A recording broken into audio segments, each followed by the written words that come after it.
Southern Sights and Sounds explores the rich cultural and musical heritage of the Deep South. To a soundtrack of jazz, blues, country and rock and roll, we visit Nashville, Memphis and New Orleans, among a host of other sights and sounds.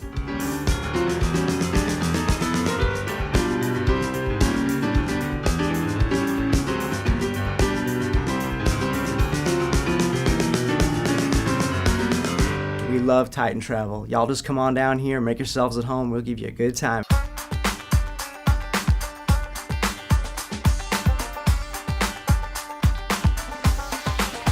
We started off in Atlanta, which I thought was a beautiful, green and clean city. Atlanta is a large cosmopolitan city, but we really have the heart of a small town. We went through what's often called the Beverly Hills of the South, where there are beautiful mansions. Atlanta surprised me how beautiful it was, and some of the properties there were beyond belief. And then we've come back into the city and had a stroll through Centennial Olympic Park, really the crown jewel left to Atlanta from the Olympic Games. I've been to the mountaintop. The Martin Luther King Center for Nonviolent Social Change. And I've seen the promised land. The mural depicted a lot of what he'd done and the mixture of people who joined in his marches, which was very good indeed, because you don't tend to hear a lot about that. Any man, mine eyes have seen the glory of the coming of the Lord. It was just stunning and amazing to think about what that man has done.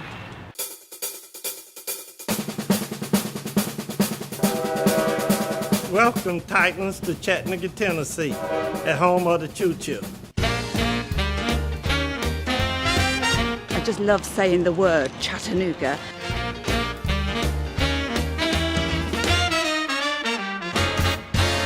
And we went to the top of the Incline Railway, which is absolutely spectacular.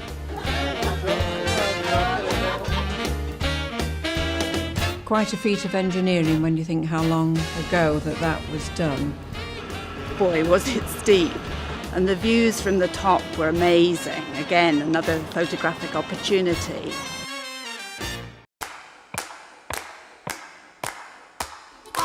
The Jack Daniel's Distillery, the oldest registered distillery in the United States. Come on, take a tour with us. The history of Jack Daniel's is unique. We have a man that left home when he was 6 years old and starts making whiskey when he was 8 years old.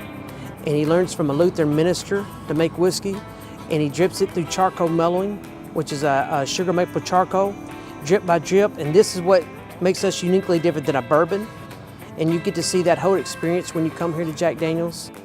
My son and daughter both love Jack Daniel's. I'm not a fan myself, but I can go back home and give them a bottle of Jack Daniel's and tell them exactly how it's made, which is brilliant. We got to smell the actual Jack Daniel's. I think it was 140% proof that came out of the vats at the time that we smelt them. Cleared all our sinuses anyway. Actually, that was gorgeous. And I am thinking about maybe trying Jack Daniel's again.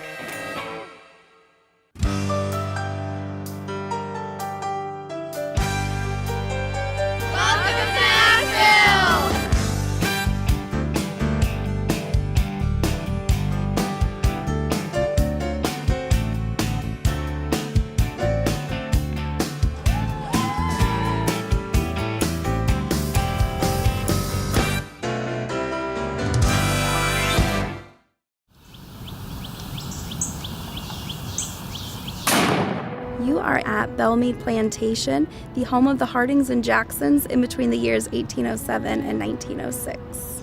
We offer that step back to a time period that was centered around thoroughbred racing and how family made their fortune in it and ultimately also fell away once that sport kind of died out throughout the collective consciousness of the United States.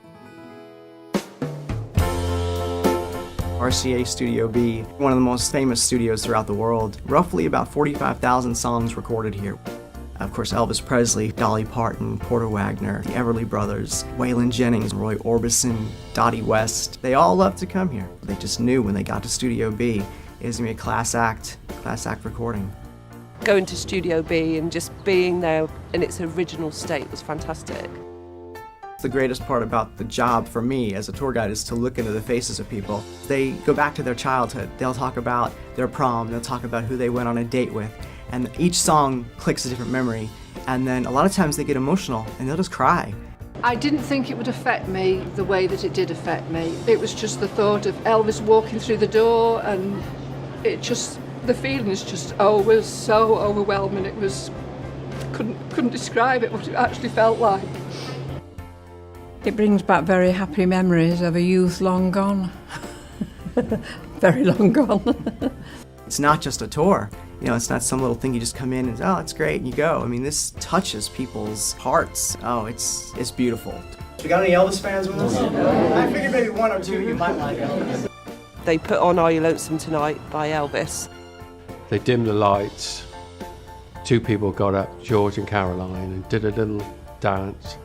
I'm widowed, so it was a song that I used to dance to with my husband. And then there's George, who I know is widowed. And it was just a moment, and I needed to dance. I did whisper to him, you better not kiss me, because the lights might come back on.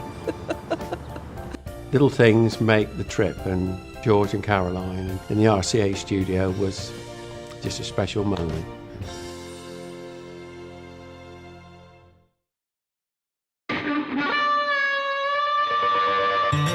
The Hall of Fame has a collection of cars, musical instruments, clothes.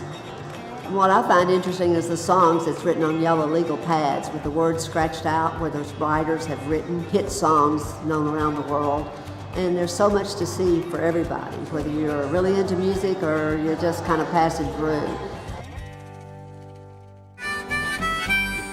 Anybody that would come to Nashville would be going to the Grand Ole Opry, the mother church of country music. In 90 years, we've never missed a show. I was standing by my window. The Grand Ole Opry was just absolutely gorgeous, such a beautiful venue.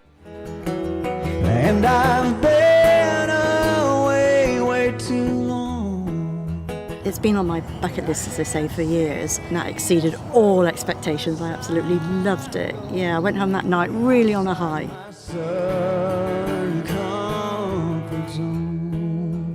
We're on the Grand Ole Opry tonight.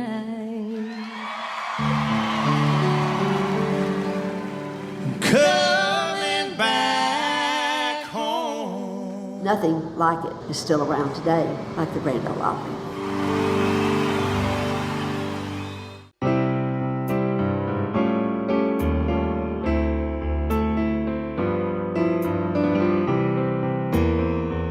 We are at the birthplace of Elvis Presley in Tupelo, Mississippi. Elvis's father, Vernon, built this house in 1934. He opted out on no electricity just for the fact he could not afford the monthly payments. So the house was built with no electric and no plumbing. This house is 15 by 30, which equivalents to about 450 square feet. Elvis became a very strong family man, and I do believe that a lot of that stemmed from the environment that they were raised in.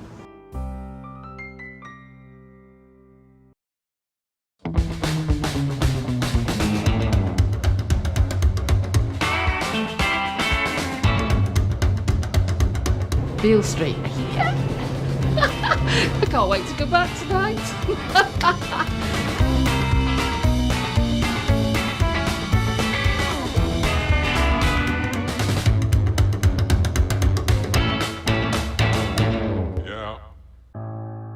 In March of 1957, Elvis was 22 years old. He was already an international star when he decided to purchase the home. This home sits on 13.8 acres of land. Elvis purchased the home for $102.5 thousand. The highlight really was Gracelands and my trip.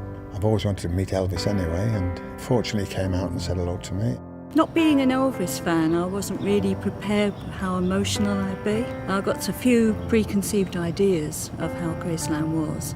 Blew them out of the water.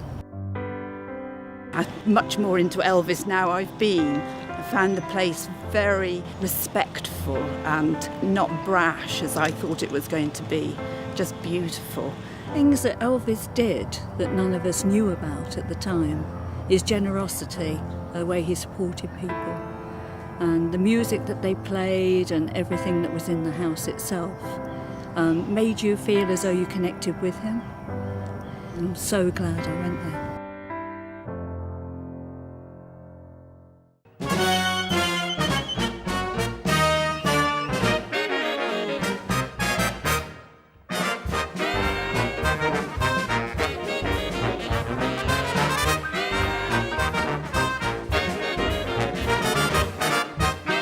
New Orleans is a city that's famous for its parties and then being fun-loving. It's the joie de vivre, the joy of living that we celebrate here.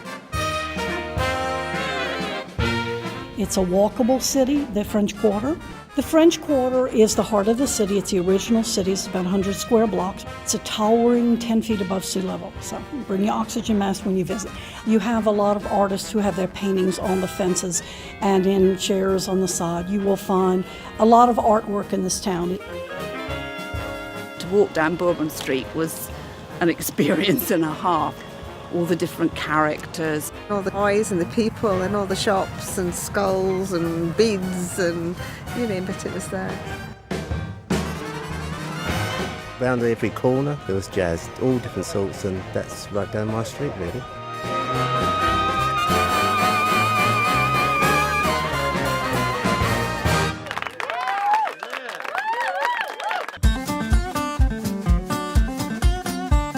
The trip on the swamps with the alligators, and just loved watching the small creatures on the side trying to dive for their marshmallows.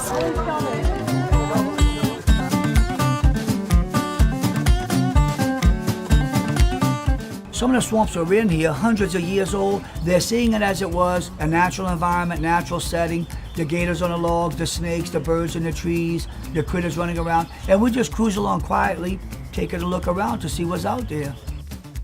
The one I showed y'all today that we're gonna use him through the rest of the year. Next year about this time, he's gonna go back in the wild, back into the bayou. Even a baby gator out of the egg, even at this point, it could bite and draw blood. You figure his teeth are like little needles, and it wouldn't let go. It would hang like that from there.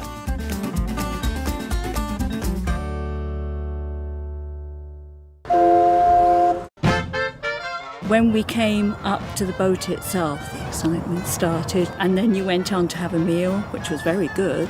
And then we had the dancing afterwards, which was spontaneous because everybody just enjoyed themselves. And you know the English, we don't do spontaneity, do we? Oh yes, we do.